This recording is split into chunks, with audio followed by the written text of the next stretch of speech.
জি, আমরা দেখলাম Canada, America, Britain, Australia আরও অনেকগুলো দেশ হয়তো আমরা এই লাইভ শোটি করতে করতে অনেকে হয়তো তাদের নাগরিকদের সতর্ক করছে, উচ্চতর সতর্কতা। তো এটা কি হলো? পশ্চিমারা যাদের মানে পাপেট হিসেবে ডক্টর মোহাম্মদ ইউনূস বাংলাদেশে এলেন, তো এই বিপর্যয় কেন? ইলেকশন কি আদৌ হবে? না, এই আশঙ্কা কিন্তু সবাই করছে, মানে যে আসলে নির্বাচনটা হবে কিনা।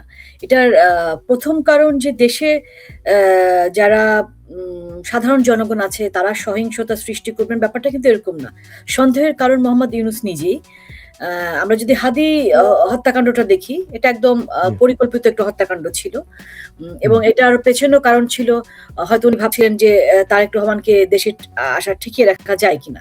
এটা এটা আমার ধারণা, বা হুম। আমি যেটা আমার পর্যবেক্ষণ। আর এখন যেটা, মানে এখন এই যে ডু নট ট্রাভেল বলছে বিভিন্ন কান্ট্রি তার নাগরিকদের বাংলাদেশে, সেটার কারণ কিন্তু এক একটা দেশ এক এক ধরনের ভাবে ব্যাখ্যা করেছে, বাট ওভারঅল আমরা যদি ৩-৪টা দেশেরটা মিলিয়ে দেখি তো একই ধরনের কথা, যে দেশ জুড়ে সহিংসতার সৃষ্টি হতে পারে, রাজনৈতিক অস্থিরতা, তারপরে সমাগমে সহিংসতার আশঙ্কা, নাগরিক অস্থিরতা, সন্ত্রাসবাদ। এই যে সন্ত্রাসবাদ, তো এই কথাটা কেন আসবে? এরা সবাই ইউনূসের বন্ধু। তো ইউনূস যখন দেশ পরিচালনা করছে সেই সময় সন্ত্রাসবাদের প্রশ্ন আসবে কেন? কারণ আমরা দেখেছি সেই ৫ই আগস্টের পরপরই সমস্ত জেলখানাগুলো খুলে গেল। অস্ত্রের যে মজুদ ছিল সেই অস্ত্রের মজুদ সন্ত্রাসীদের হাতে চলে গেল। সমস্ত সন্ত্রাসীরা মুক্তি পেয়ে গেল। হ্যাঁ, ইভেন ফাঁসির আসামিদেরও আমরা দেখছি এখন, যে তারা হুম। জামিন-টামিন পেয়ে ঘুরে বেড়াচ্ছে এরকম। তো সেই পরিস্থিতিতে আশঙ্কা অমূলক নয়, এই কারণেই যে মোহাম্মদ ইউনূস যে নির্বাচনটা চায় না বলে আমার ধারণা। আমার ধারণা যে সে যত সময়টা তার এই ক্ষমতা এনজয় করবার, আমি বলবো সে তো এনজয় করছে, সেই হুম। সময়টা যত দীর্ঘায়িত করা যায় সেই প্রচেষ্টা সে করছে।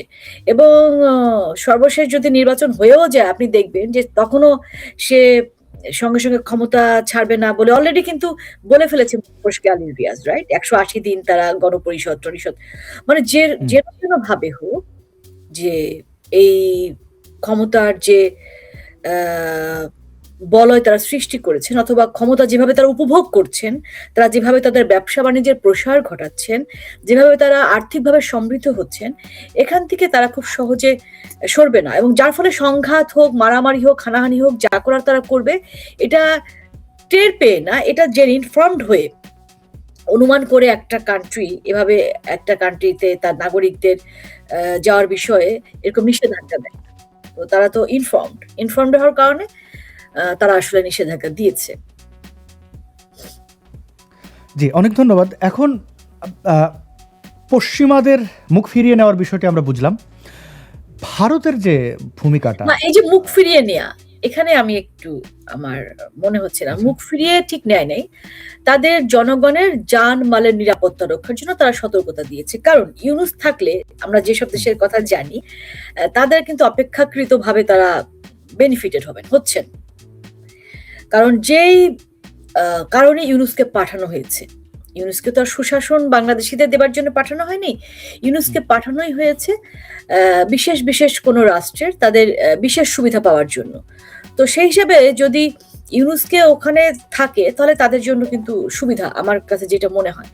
এবং আপনি লক্ষ্য করবেন, বা আমরা বিভিন্ন সূত্র থেকে শুনছি, সেই সূত্রগুলো নিশ্চয়ই আমরা এখন অনলাইনে বলবো না, রেকর্ড বলবো না, যে কোন একটা রাষ্ট্র তারেক রহমানকে চাইছে যে যেন তেনভাবে হোক তাকে যদি ক্ষমতায় আনা যায়, মানে তুলনামূলকভাবে বেটার বাংলাদেশ তারা পাবে। আর কোন কোন হুম। রাষ্ট্র চাইছে যে জামাত শিবিরকে আসলে ক্ষমতায় দেখতে। কারণটা কি, জামাত শিবির আর ইউনূসের কাছ থেকে তারা সেম বেনিফিটটা পাবে। যেটা ইউনূসের, তবে ইউনূসের কাছ থেকে যেটা পাবে, কারণ ইউনূসের কিন্তু ভোটের বিষয় নয়, সবচেয়ে দুর্বল যদি আপনি মানুষের সাথে জনসম্পৃক্ততা বলেন। এবং ইউনূসের কোনো দায়বদ্ধতা নেই। আপনি দেখেন না, যা ইচ্ছে তাই বলে ফেলে, হুম। জালিয়াত। তার হুম। কারণটা কি? এই নাগরিকদের কাছে তার কোনো রেসপন্সিবিলিটিস নেই। তাদের কোনো, এই ইউনূসের কাছে নাগরিকদের কোনো আশা আকাঙ্ক্ষা নাই। ইউনূসের কাছে আমার কোনো রাইট নাই, অধিকার নাই। আমি বলতে পারবো না যে আমি তোমাকে ভোট দিয়েছি, তোমাকে আমি সরকারে এনেছি, সো তুমি আমার এই কাজগুলো করছো না কেন। এই রাইটটা কিন্তু নাই। সেখানে জামাত কিছুটা হলেও, সে যদি নির্বাচিত হয়, আর মাফ করুন, যাই হোক, তাহলে কিন্তু আপনার তারও কিছু জনগণ তাকে ভোট দিবে, সেই জনগণের কাছে তার একটা দায়বদ্ধতা থাকবে, তার প্রশ্নের জবাব দিতে হবে, যেটা ইউনূস অপেক্ষাকৃত সবচাইতে সুবিধাজনক অবস্থায় আছে, সেই আমি যদি বলি সে বিদেশি শক্তির জন্য।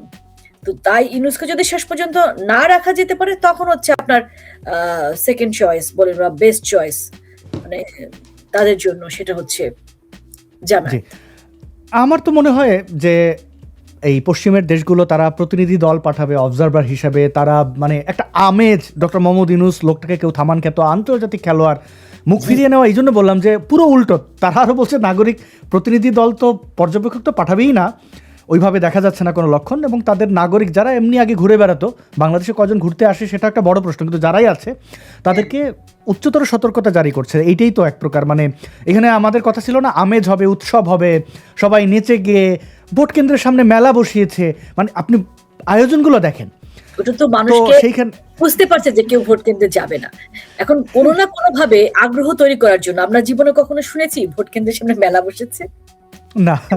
গভর্নমেন্ট থেকে আরেকটা বিষয় বলি, সেটা হচ্ছে এই যে পশ্চিমা দেশগুলোর কথা যে বললেন, আমি এটা দায়িত্ব নিয়ে বলছি, একদম প্রথম যখন ইউনূস ক্ষমতা দখল করলো তখন সব জায়গা দিয়ে ভূয়সী প্রশংসা, হ্যাঁ, এবং সবাই, আমরা এখানে কোনো কথা বললেও মানে ইউনূসকে নিয়ে আসলে নেগেটিভ কথা শুনতে কেউ পছন্দ করতেন না, কারণ তাদের আসলে একসাথে অনেক কাজের সুযোগ একসাথে, এখানে যেমন ধর আমি মার্কিন যুক্তরাষ্ট্রে আছি, এখানকার যে এনজিও গুলো বলি বা এখানকার যে থিঙ্ক ট্যাঙ্ক গুলো বলি, তাদের অনেকের সাথে কিন্তু ইউনূসের প্রচুর কাজ করেছে, একসাথে মানবাধিকার সংগঠনের সাথে কাজ করেছে, সো তাদের দীর্ঘদিনের বন্ধু, হ্যাঁ, সেটা যে কারণেই হোক, সে বন্ধুত্বের জায়গা থেকে ইউনূসকে নিয়ে কিছু বললে তারা কিন্তু ভালো চোখে দেখতো না বা একসেপ্ট করেনি প্রথম, কিন্তু এখন আর কিছু বলতে হচ্ছে না।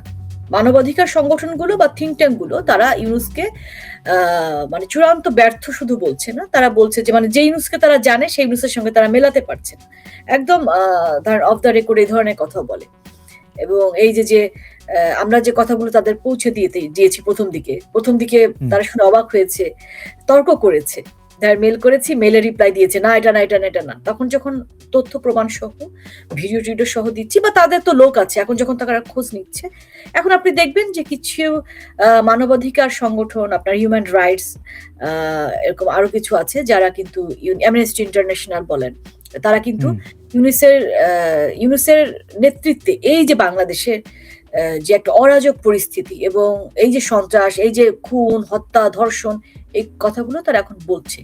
সো তারা যদি আলটিমেটলি মুখ ফিরিয়ে নেয়, হয়তোবা আমি বলবো যে, কারণ এইসব দেশ কি করে, এইসব দেশ ততটা স্বৈরতান্ত্রিক হয়ে উঠতে পারে না, তারা কিন্তু এই যে মানে মানবাধিকার সংগঠনগুলো বলেন, থিঙ্ক ট্যাঙ্ক বলেন, তারা যে রিপোর্টটা দেয়, এই রিপোর্টটাকে তারা মূল্যায়ন করে, ভীষণভাবে মূল্যায়ন করে, চক্ষু লজ্জার জন্য হইলেও তারা করে। তো সেই ক্ষেত্রে তারা মুখ ফিরে নিলে আসলে অবাক হওয়ার কিছু নাই। জি, আমরা একটু ভারতের দিকে তাকাতে চাই, এটা একটু প্রেক্ষাপটটা যদি আমরা একটু খেয়াল করি, যে ভারতকে বলা হতো বাংলাদেশের ভালো চায় না, বাংলাদেশ দখল করতে চায়, অনেক কথা। আমরা ইউনূস সরকারের আমলে একের পর এক দেখলাম ভারতের সাথে মানে পায়ে পাড়া দিয়ে ঝগড়া করতে।